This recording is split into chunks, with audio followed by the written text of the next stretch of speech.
Bismillahirrahmanirrahim. Assalamualaikum warahmatullahi wabarakatuh. Perkenalkan, nama saya Hamdan Hawari Muslim. Saya mahasiswa dari Universitas Pancasakti Bekasi. NIM saya sendiri 3922050031. Di sini tujuan dan maksud saya sendiri untuk mengerjakan UAS atau ujian akhir semester pada matkul analisa perancangan sistem informasi.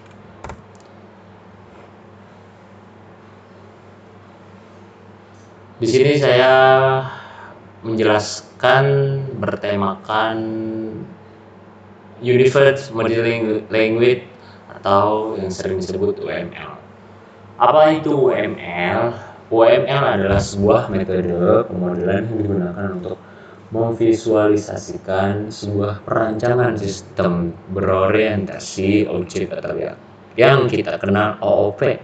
Selain itu, UML juga telah menjadi standar visualisasi perancangan, pendokumentasian sistem, bahkan saat ini menjadi standar dalam penyusunan sebuah blueprint.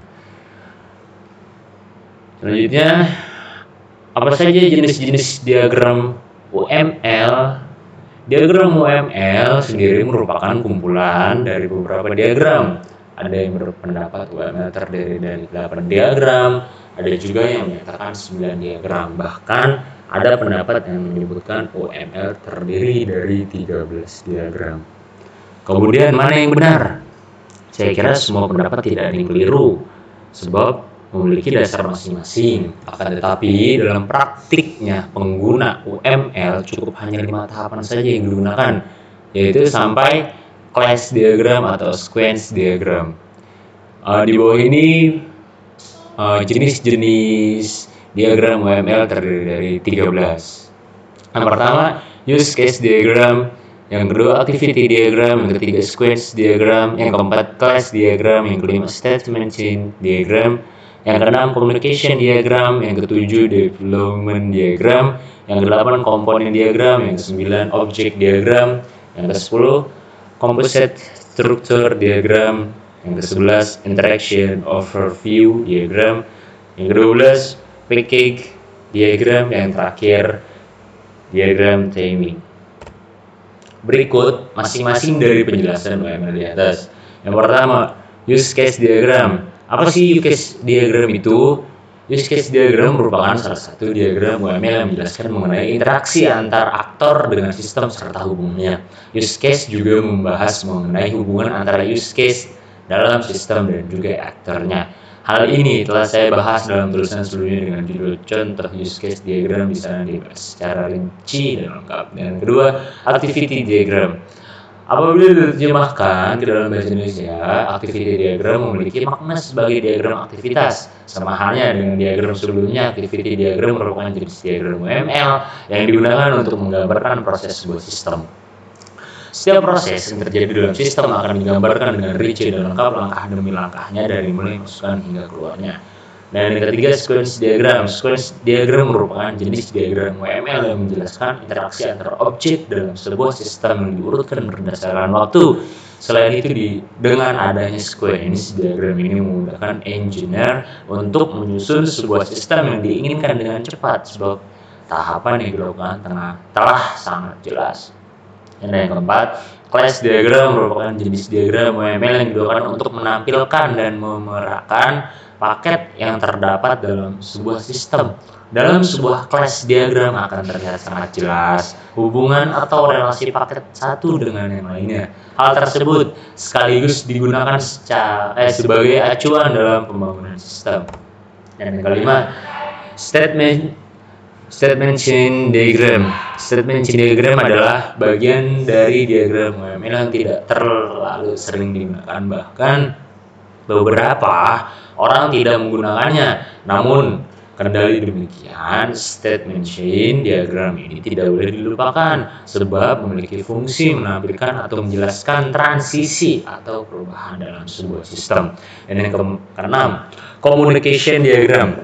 Apa itu communication diagram? Communication diagram merupakan salah satu jenis UML yang menjelaskan mengenai hubungan antar objek dalam sebuah sistem. Selain itu, jenis diagram ini mampu menggambarkan tahapan dan aktivitasnya apabila dilihat hampir mirip dengan sequence diagram. Yang membedakan hanya saja lebih fokus terhadap objek masing-masing. Dan yang ketujuh, development diagram. Development diagram adalah jenis UML yang menjelaskan tata letak sebuah sistem secara fisik. Diagram jenis ini bisa juga digunakan untuk menampilkan bagian software yang terdapat pada hardware, bisa juga digunakan untuk memetakan hubungan antara software dan komponen hardware. Kesimpulannya, diagram ini digunakan untuk menunjukkan tata letak software dan hardware. Yang kedelapan, komponen diagram adalah sebuah diagram UML yang hanya menggambarkan sebuah software pada sistem. Komponen diagram merupakan sebuah penerapan dari satu ataupun lebih kelas dan biasanya berupa file jenis berikut. Yang pertama, file X, source code. Yang ketiga, dokumen. Yang keempat, table, dan lain sebagainya. Dan yang kesembilan, object diagram. Sesuai dengan namanya, diagram UML saat ini menjelaskan mengenai objek pada suatu sistem serta hubungan antara satu objek dengan objek lainnya. Dan yang ke-10, composite struktur diagram. Composite struktur diagram ialah sebuah jenis UML yang menggambarkan pengelompokan atau pengklasifikasian hal-hal berikut. Yang pertama, class, yang kedua, komponen, yang ketiga, use case, dan lain-lain. Selain itu, bagian-bagian titik juga diklasifikasikan pada bagian lainnya. Composite struktur diagram sebetulnya hampir mirip dengan class diagram, hanya saja yang membedakannya menggambarkan hanya bagian-bagian dari class individu saja, tidak semua class. Dan yang ke-11, interaction overview diagram. Interaction overview diagram adalah jenis diagram UML yang menggambarkan hubungan antara kerjasama activity diagram dan sequence diagram. Meskipun jenis diagram ini jarang digunakan, tetapi hal ini penting untuk kita ketahui sebab tidak menutup kemungkinan kita membutuhkan hal ini di kemudian hari. Dan yang ke-12, pancake diagram. Pancake diagram merupakan salah satu jenis UML yang digunakan untuk memisahkan atau mengelompokkan kelas serta menggambarkan ketergantungan antara paket-paket yang ada. Dan yang ke-13, yang terakhir, diagram timing. Diagram jenis ini disebut juga sebagai bentuk lain dari interaksi diagram, yang mana fokus kerja hanya pada waktu. UML hanya digunakan untuk pemrograman berorientasi objek saja, sedang untuk terstruktur biasanya menggunakan DFD. Kemudian, apakah harus sebelum membuat UML dibuat dalam pas kode terlebih dahulu? Tidaklah, harus, sebab itu bagian yang berbeda dengan UML. Oke, tadi jenis-jenis diagram UML. Yang berikutnya, sejarah singkat UML. UML atau disebut Unified Model Language resminya dimulai di tahun 1994, yang mana pada waktu itu Rumbaugh bergabung dengan Bosch. Mereka berdua bekerja sama dan mengerjakan sebuah proyek di Relation Software Corporation. Proyek yang dikerjakan mereka ialah menyatukan metode Bosch dan Rumbaugh atau WMT. UML berhasil merilis versi 0,8 pada bulan Oktober 1995, sekaligus pada waktu bersamaan seseorang bergabung pada grup mereka di Relation, yaitu Jacobson. Seiring berkembangan waktu, cakupan UML ternyata semakin luas. Dari sanalah mulai terbangun organisasi persatuan UML yang terdiri dari beberapa kelompok untuk bekerja dan melengkapi UML. Pada UML, banyak partner yang berkontribusi, di antaranya Equipment Corporation, Hewlett Packard, Logix, IBM, Icon Computing, MCI System House, Microsoft, Oracle, Relation, Texas Instruments, and Unici.